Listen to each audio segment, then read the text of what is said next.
the Jews, who are very numerous at Tabarinth, are not clothed in the Turkish or Greek fashion, but quite like their brethren in Poland and Galicia. Most of them also spoke German. I immediately inquired the reason of this peculiarity, and was informed that all the Jewish families resident in this town originally came from Poland or Russia, with the intention of dying in the Promised Land. As a rule, all Jews seem to cherish a warm desire to pass their last days in the country of their forefathers, and to be buried there. We requested of our young hostess, whose husband was absent, to prepare us without delay a good quantity of pilau and fowls, adding that we would in the meantime look at the town and the neighbouring baths at the Sea of Gennesareth, but that we should return in an hour and a half at the most. We then proceeded to the Sea of Gennesareth, which is a freshwater lake. We entered a fisherman's boat, in order that we might sail on the waters where our Lord had once bid the winds be still.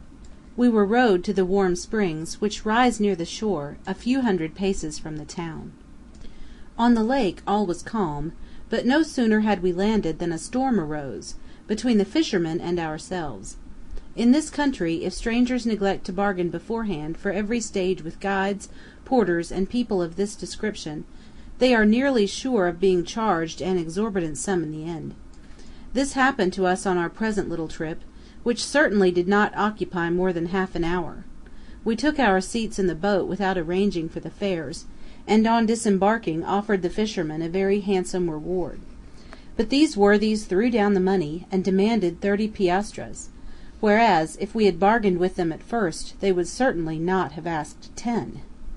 We gave them 15 piastres to get rid of them, but this did not satisfy their greediness.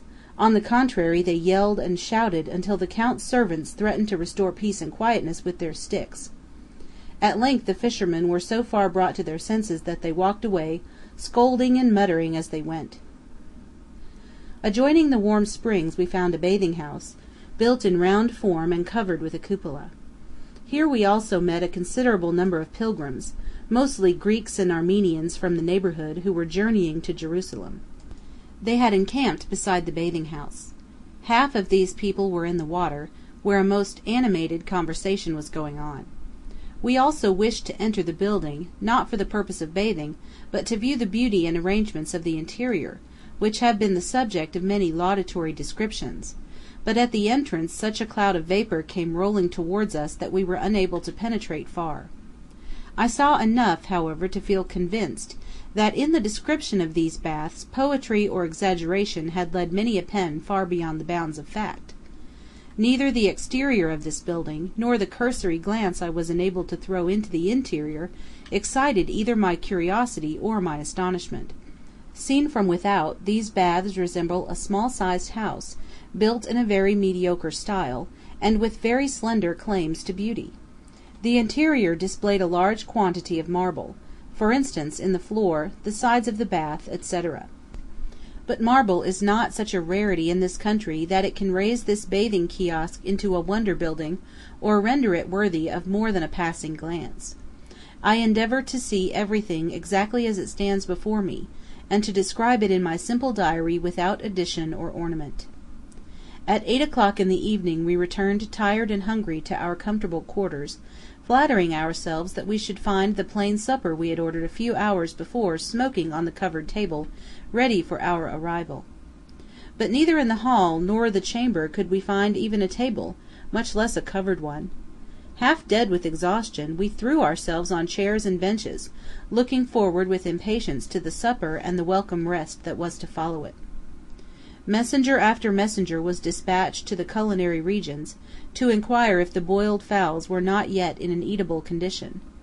Each time we were promised that supper would be ready in a quarter of an hour, and each time nothing came of it. At length, at 10 o'clock, a table was brought into the room. After some time a single chair appeared, and then one more. Then came another interval of waiting, until at length a clean tablecloth was laid. These arrivals occupied the time until 11 o'clock, when the master of the house, who had been absent on an excursion, made his appearance, and with him came a puny roast fowl. No miracle, alas, took place at our table like that of the plain of Safed. We were but 7 persons, and so the fowl need only have been increased 7 times to satisfy us all, but, as it was, each person received 1 rib and no more. Our suppers certainly consisted of several courses brought in one after the other. Had we known this, we certainly should have soon arranged the matter, for then each person would have appropriated the whole of a dish to himself. In the space of an hour and a quarter 9 or 10 little dishes made their appearance, but the portion of food contained in each was so small, that our supper may be said to have consisted of a variety of tastes. We would greatly have preferred 2 good-sized dishes to all these kickshaws. The dishes were, a roast, a boiled, and a baked chicken, a little plate of prepared cucumbers, an equally small portion of this vegetable in a raw state, a little pilau, and a few small pieces of mutton.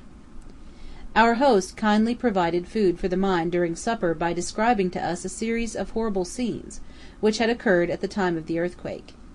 He, too, had lost his wife and children by this calamity, and only owed his own life to the circumstance that he was absent at a sick bed when the earthquake took place. Half an hour after midnight we at length sought our resting places. The doctor very kindly gave up his 3 little bedrooms to us, but the heat was so oppressive that we preferred quartering ourselves on the stones in the yard. They made a very hard bed, but we none of us felt symptoms of indigestion after our sumptuous meal. Section 19.